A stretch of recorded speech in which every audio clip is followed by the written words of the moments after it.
ambaye nimepiga kukava ni kilomita 1350 na kwa sasa hivi nimekava kilomita 529. Mimi ni mharakati wa kupigana mihadarati katika kaunti yetu ya Marsabit kule.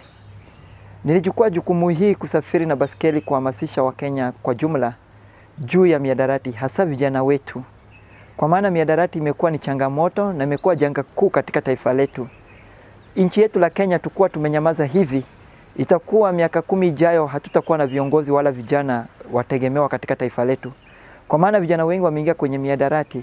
Hiyo ndio jukumu iliyonifanya nichukue hatua hii ya kusafiri na hii baskeli kutoka kule Moyale hadi kule Busia, ili niweze kuhamasisha vijana wetu na jamii kwa jumla kuwa mihadarati sio mchezo. Mihadarati ni sumu na inaua. Mimi mwenyewe nimepoteza kaka kupitia mihadarati hayo.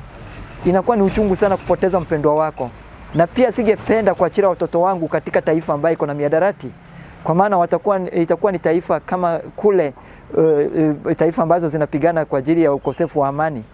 Ukienda katika kaunti zetu ambazo zinakaribia taifa nyingine la jirani, unapata ni rahisi sana mihadarati kuingia, kwa maana taifa jirani haina yale masharti juu ya mihadarati, ama wameka masharti yale, unakuta wale wahalifu wanapata kuingia nchi nyingine kama nchi yetu la Kenya. Bangi inaingia kwa wingi kutoka upande wa Ethiopia, upande wa Somalia, upande wa Uganda na kule Sudan. Ndio maana nilichukua jukumu hii nihamasishe Wakenya juu ya mihadarati.